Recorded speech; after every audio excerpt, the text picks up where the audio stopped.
Veja agora no Ecosenado. Conferência internacional discute, em Brasília, o futuro das cidades sustentáveis. Hoje, nenhum prefeito, nenhuma prefeita pode dizer que não sabe o que é uma cidade sustentável e não sabe o que fazer. Novo Marco Legal da Biodiversidade é aprovado no plenário do Senado. Eu acho que o Senado evoluiu e melhorou, trabalhou muito bem. E na entrevista especial, a consultora do Senado, Karin Kiersmayer, explica os detalhes da nova lei. Essa informação de origem genética ela deverá ser utilizada em pesquisa e em desenvolvimento tecnológico.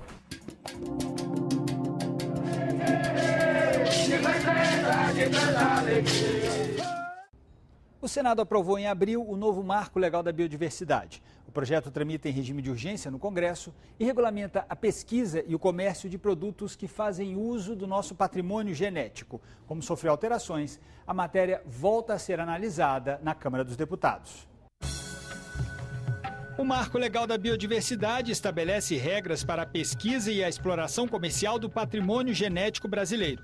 Determina também de que forma será feito o retorno dos benefícios, mecanismo que assegura aos povos tradicionais que detêm conhecimentos sobre a utilização da biodiversidade o direito de repartição nos lucros gerados pelo comércio desses produtos. No Senado, o projeto tramitou por 5 comissões. Representantes dos setores produtivos, das instituições de pesquisa e das populações tradicionais foram ouvidos em 4 audiências públicas. Mais de 100 emendas foram apresentadas pelos senadores, a maioria buscando proteger os detentores de conhecimento tradicional, indígenas, quilombolas e agricultores familiares. Uma das mudanças feitas no texto que veio da Câmara assegura às comunidades tradicionais o direito de uso do patrimônio genético sem a necessidade de repartição dos benefícios. Outra mudança inclui agricultores familiares entre os povos tradicionais, aqueles que têm direito à repartição dos benefícios da exploração da biodiversidade. Empresas estrangeiras só poderão fazer uso do patrimônio genético brasileiro ou mesmo receber amostras desse material se estiverem associadas a instituições nacionais. Existiam mais de 20 pontos divergentes. Chegar-se a 3 pontos de divergência, eu acho que o Senado evoluiu e melhorou, trabalhou muito bem. A partir de hoje, senador Moca, o Brasil inaugura uma fase nova. Nós vamos criar mecanismo para o Brasil ser uma grande liderança a partir do uso inteligente, sustentável de sua biodiversidade, levando em conta o conhecimento das populações tradicionais, respeitando esse conhecimento e pagando um benefício, fazendo a repartição de benefício quando acessar e quando esse conhecimento ou esse patrimônio genético for fundamental na composição de produtos.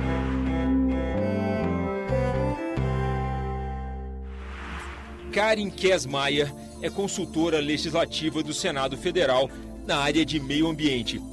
Doutora em meio ambiente e desenvolvimento pela Universidade Federal do Paraná e pela Universidade de Tübingen, na Alemanha. Mestre em Direito Ambiental pela PUC do Paraná. Nós conversamos com ela sobre o novo marco legal da biodiversidade. Karin, o Brasil possui o maior patrimônio genético da humanidade.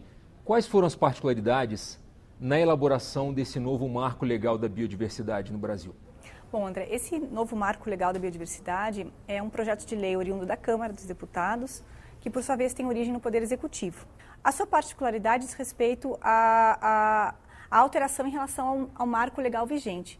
Nós temos uma medida provisória, a 2186, que já possui cerca de 15 anos de vigência, e ela regulamenta o acesso ao patrimônio genético brasileiro, bem como a repartição de benefícios. Todavia, essa medida provisória ela foi editada no momento em que o país sofreu uma crise em relação à biopirataria. Então, houve um caso polêmico que justamente repercutiu na necessidade da elaboração de uma lei urgente, no caso uma medida provisória, para regulamentar o acesso ao patrimônio genético. Todavia, ela foi por demais restritiva e sancionatória. Então, ela não estimulou a pesquisa e o desenvolvimento tecnológico no país, mas, pelo contrário, ela inibiu os pesquisadores e o desenvolvimento tecnológico em relação ao acesso ao patrimônio genético. Você acredita que essa nova lei ela vai compatibilizar os interesses das comunidades tradicionais, os interesses econômicos das empresas, os interesses da pesquisa e do meio ambiente? Há pontos polêmicos referente justamente aos interesses das comunidades tradicionais e ao desenvolvimento tecnológico e econômico. Sem dúvida alguma, em termos de marco legal, ela estabelece maior segurança jurídica às comunidades tradicionais, ela estabelece uma agilidade maior no que diz respeito ao procedimento junto ao CEGEM para obtenção de autorizações de pesquisa, remessa, através do cadastro, que será um cadastro eletrônico, né? Não mais uma demora de, muitas vezes, 4, 5 anos para que a empresa ou o pesquisador eventualmente possa realizar a sua pesquisa. Então, haverá uma desburocratização em relação ao acesso ao patrimônio genético ou ao conhecimento tradicional associado, bem como regras mais claras e mais precisas em relação à repartição de benefícios, que pode ocorrer na modalidade monetária ou não monetária, e inclui a repartição de benefícios oriunda de acesso ao patrimônio genético de conhecimento tradicional de origem não identificável, o que não existia em relação ao marco legal anterior. No caso da origem não identificável, como é que esses recursos são utilizados e repassados? Obrigatoriamente, no caso de conhecimento tradicional de origem não identificável, a forma de repartição de benefícios é a monetária.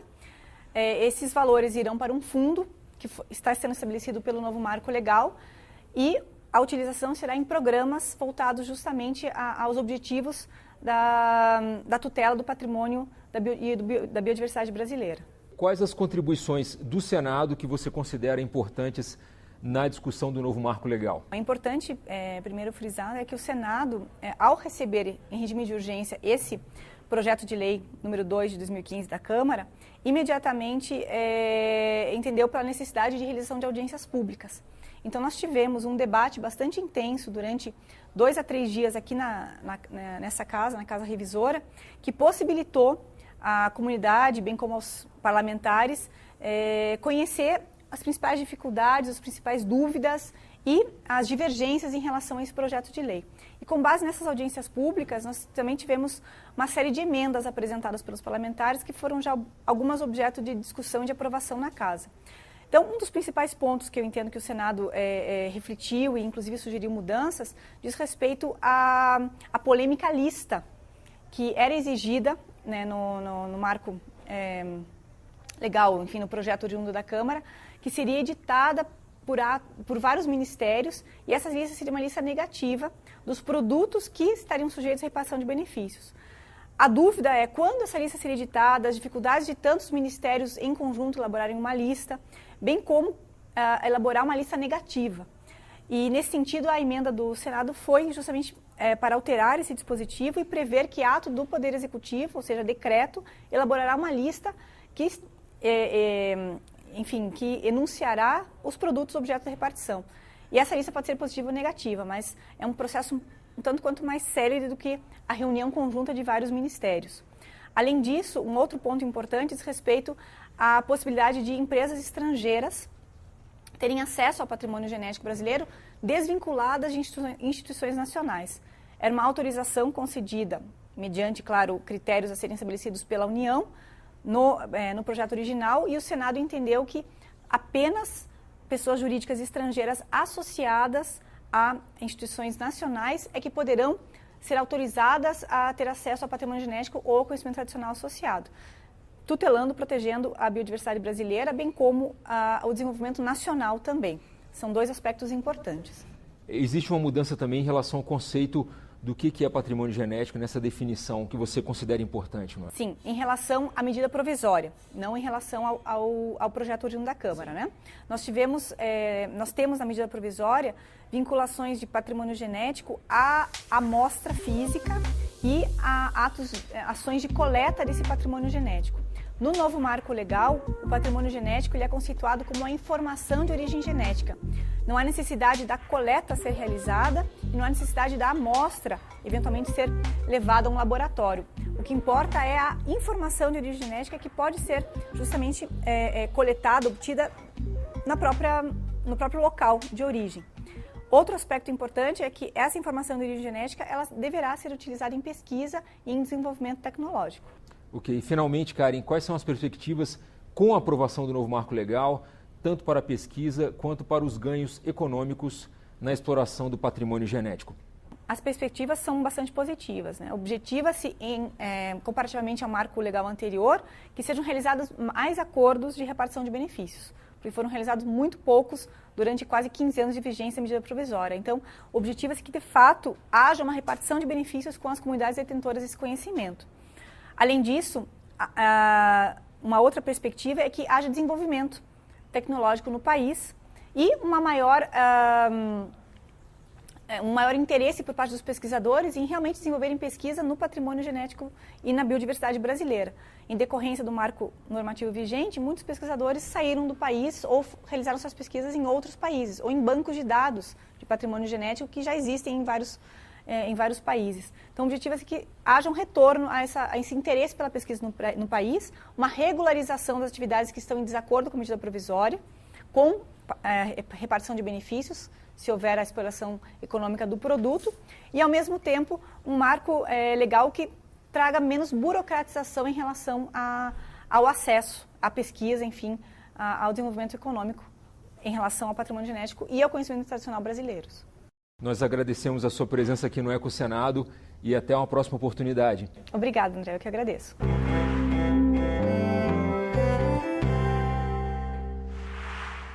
A crise hídrica foi tema de uma audiência pública da Comissão Mista de Mudanças Climáticas. Segundo os especialistas, o Brasil possui nas florestas sua única garantia para minimizar os efeitos da crise hídrica nas próximas décadas. O pesquisador Paulo Nobre afirmou que a quantidade de chuvas e a vazão das bacias que alimentam o sistema Cantareira em São Paulo vem diminuindo desde a década de 1980. Independente dos modelos climáticos que prevêem aumentos de eventos extremos nos próximos 50 anos, segundo ele, o Brasil possui um patrimônio que pode ajudar no futuro. Existem fatores externos ao Brasil, que são as mudanças climáticas globais, que afetam a nossa situação, porém, as árvores, não só as árvores, os contínuos maciços florestais de todos os nossos biomas são elementos essenciais para a segurança hídrica. E no ano passado eu chamei isso de seguro clima. Segundo o presidente da comissão, senador Fernando Bezerra, é preciso criar uma cultura de eficiência na gestão dos recursos hídricos. Lembrando que no caso das companhias estaduais de água, o nível de desperdício por problemas na rede chega a 40%. Segundo ele, também é preciso adequar as medidas tomadas ao quadro de contingenciamento orçamentário do ajuste fiscal. Que haja um olhar cuidadoso para a questão hídrica, para que as obras que estão em curso não possam ser interrompidas. Portanto, acho que os argumentos apresentados aqui pelo INPE, pela ANA, são muito valiosos no sentido de a gente defender essa posição junto ao governo federal.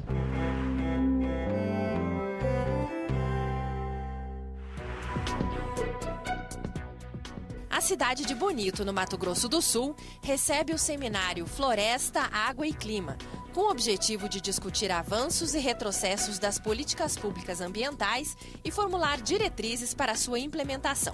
O evento acontece no Centro de Convenções entre os dias 1º e 3 de junho. As inscrições já estão abertas no site florestaaguaeclima.iasb.org.br. A Associação Brasileira de Engenharia Sanitária e Ambiental, Seção Ceará, promove mais uma edição do CISBA, Seminário Internacional de Saneamento Básico e Ambiental, entre os dias 1º e 3 de junho, na Universidade de Fortaleza. O evento busca discutir a escassez da água, a gestão e qualidade do saneamento ambiental e o reuso de águas no Brasil e no Ceará. As inscrições já podem ser feitas no site cisba.com.br. A terceira edição do Seminário Internacional Ruralidade, Trabalhos e Meio Ambiente acontece entre os dias 9 e 11 de julho na Universidade Federal de São Carlos, em São Paulo.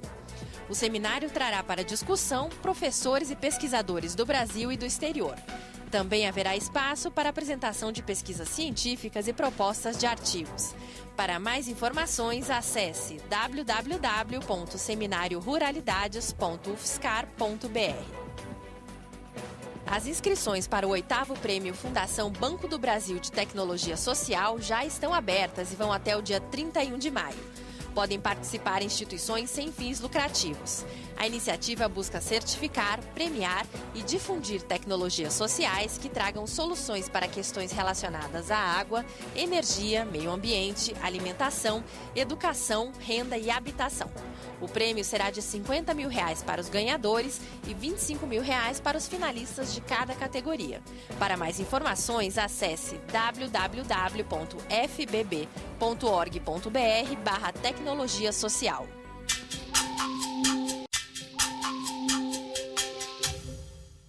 Um levantamento do Instituto Trata Brasil apontou Macapá, a capital do Amapá, como a cidade brasileira que mais desperdiça água tratada. O Instituto é uma OCIP formada por empresas com interesse nos avanços do saneamento básico e na proteção dos recursos hídricos do país.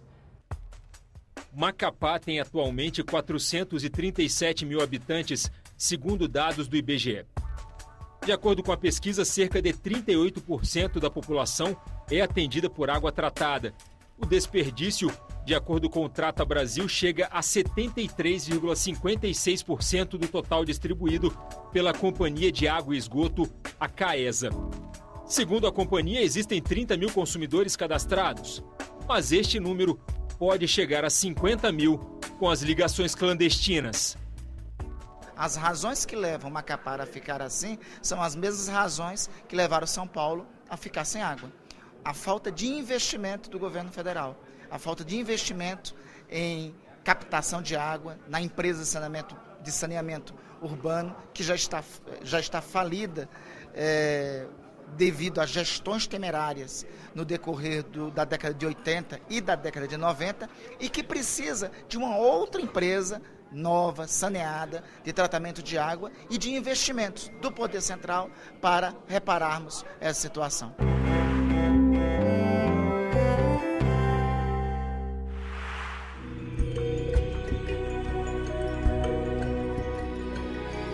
Sustentabilidade. A palavra da ordem no mundo hoje é sustentabilidade. Sustentabilidade é sinônimo de planejamento, boa gestão, consciência política, participação, economia responsável, compromisso com os valores humanos, cuidado com a natureza e as pessoas, ação local e visão global. Realizado em Brasília no início de abril, o evento internacional Cidades Sustentáveis trouxe exemplos de diversas partes do mundo e do Brasil para o futuro dos aglomerados urbanos. Pesquisadores e ambientalistas partilharam soluções e discutiram o futuro das cidades. Hoje, nenhum prefeito, nenhuma prefeita pode dizer que não sabe o que é uma cidade sustentável e não sabe o que fazer, porque todos os instrumentos, as informações são fornecidas pelo programa Cidades Sustentáveis. Já está incluída na pauta do Congresso para ser votada uma PEC que compromete todos os cargos executivos eleitos no Brasil, presidente da República, governadores e prefeitos e prefeitas, a apresentar um plano de metas para o desenvolvimento sustentável para a área da sua responsabilidade e jurisdição. A pesquisadora Françoise Zeudan compartilhou a experiência da França em soluções de mobilidade urbana. Tem algumas cidades, como Estrasburgo, por exemplo, onde o centro está todo reduzido à velocidade dos carros, a 30 km, e tem toda uma parte do centro histórico que está totalmente proibido para os carros, onde passa o VLT e também com o VLT tem espaço para bicicleta, pedestres, etc. É o que chamamos zona acalmada ou zona de espaço compartilhado. Não sei bem como traduzir o conceito.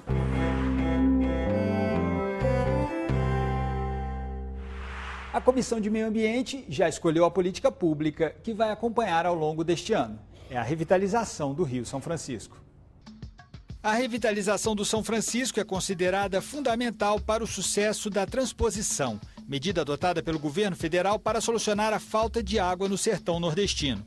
470 quilômetros de canais vão levar as águas do São Francisco a 390 municípios de 4 estados brasileiros. Ceará, Paraíba, Pernambuco e Rio Grande do Norte vão ser beneficiados. 60% das obras já estão concluídas, mas para que a obra funcione, é preciso cuidar do Rio São Francisco. 4 bilhões de reais já foram destinados para a sua revitalização. São ações que envolvem a proteção de nascentes, a recuperação das margens e a implantação de sistemas de esgotamento sanitário. Esse rio é formado praticamente 75% das suas águas no estado de Minas Gerais, por várias bacias de rios tributários ou afluentes. O principal deles é o Rio das Velhas, que talvez seja o mais caudaloso de todos os rios das Velhas, mas hoje é um rio que tem problemas seríssimos como erosão, desmatamento de matas ciliares e também muito poluído por série de municípios que ainda não têm o tratamento adequado do esgoto.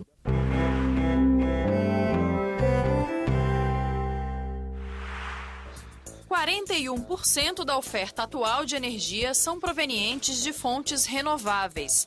A eólica e a solar vêm ganhando espaço desde a década de 70. Apesar de produzirem a um custo mais alto, não emitem gases poluentes e têm o apoio de 85% da população, segundo pesquisa do Data Senado. 56% apoiam os investimentos em hidrelétricas, que não poluem o ar, mas causam danos ambientais e para populações regionais. Já a energia nuclear, que gera resíduos tóxicos, é rejeitada por 65% dos brasileiros. 88% dos entrevistados manifestaram preocupação com a poluição do ar e 86% com as mudanças climáticas. Daí decorre que o Brasil precisa dar respostas de políticas energéticas que diminuam a poluição produzida. Então a gente encontrou um apoio maciço também de energia, do uso de fontes de energias limpas. Na apresentação da pesquisa, senadores se mostraram preocupados com o futuro da matriz energética brasileira. A capacidade de captar energia fotovoltaica que está subaproveitado. O insumo básico, que são os painéis no Brasil, estão muito caros, tá certo? A gente precisa estar discutindo leis e regras para incentivar o empresário a investir no país, que é o maior produtor de silício do mundo, para poder fazer realmente painéis de fotovoltaico competitivos. Eu vou requerer, já nos próximos dias, senador Garibaldi, requerer a vinda aqui do responsável pelo planejamento e o desenvolvimento energético do Ministério, Dr. Altino Ventura, que aí vai nos responder caso a caso das várias alternativas de energia. Aproximar o governo, porque parece que está havendo uma falta de conexão entre o que o Instituto pesquisa e o que o governo pode aproveitar dessa pesquisa. Dia 19 de abril foi comemorado o Dia do Índio. Mobilizados contra a aprovação da proposta de emenda constitucional 215, que transfere para o Congresso a demarcação das terras indígenas, os índios voltaram à esplanada dos ministérios em Brasília para pressionar os parlamentares. Os índios chegaram ao Congresso, mas a segurança barrou a entrada. O argumento era de que eles não poderiam entrar no palácio com os maracás, instrumentos típicos das tribos brasileiras. Nós estamos com uma audiência marcada agora aí no plenário da casa, para uma sessão solene, e estamos sendo impedidos de entrar com o nosso maracá. E a decisão aqui, sem o maracá, que é o símbolo de resistência e ancestralidade dos nossos povos, a gente não vai entrar. Depois de negociar com a segurança do Senado, os índios conseguiram autorização para entrar no Palácio do Congresso Nacional usando os maracás. Lá dentro, as tribos encheram o plenário de cores, plumas, sons e também de reivindicações. E nós temos assistido as pessoas tomarem decisão aqui, dizer o que é bom para nós indígenas, sem nos ouvir. De acordo com as lideranças, mais de 1.000 projetos no Congresso retiram direitos dos povos. Um deles é a PEC 215, que está na Câmara. O texto transfere a responsabilidade pela demarcação de terras do Poder Executivo para o Legislativo. O senador João Capiberibe sugeriu a sessão de homenagem. Ele acompanhou lideranças indígenas ao Palácio do Planalto, onde se reuniram com o vice-presidente Michel Temer, e levou um pedido à presidente Dilma Rousseff. São mais de 20 terras indígenas que estão em homologação na Presidência da República, sem qualquer impedimento judicial ou administrativo.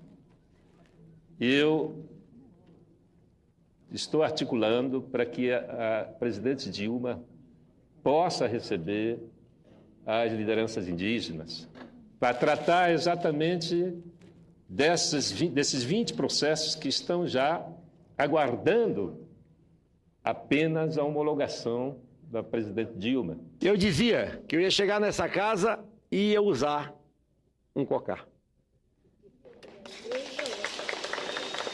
Eu quis fazer isso no dia da minha posse. Mas eu tenho contra mim, no meu estado, uma oligarquia muito forte, os meios de comunicação extremamente forte. Meus adversários vão todo dia para a razão dizer que quem paga a minha campanha são as ONGs, que eu estou a serviço das ONGs que controlam os indígenas contra o povo brasileiro. No que concerne ao indígena, a maior parte das pessoas, presidente, nutre um preconceito arraigado, difícil de ser extirpado, considerando-lhes inferiores, menos desenvolvidos socialmente e intelectualmente. É uma pena, na verdade, é uma lástima. O retrato de uma certa ignorância, um grande erro de julgamento. Os indígenas vivem em estruturas sociais cuja sofisticação, penso eu, está justamente em sua simplicidade. A gente precisa de mais solenidades como essa. Eu queria ver, senador, como prova de que o Brasil é um país de povos e não de um único povo, eu queria ver aqui eu sentado de paletó e gravata ao lado de um índio senador sem camisa, com direito de vir aqui como ele é. Eu gostaria de ver isso. Isso ia mostrar a cara do Brasil.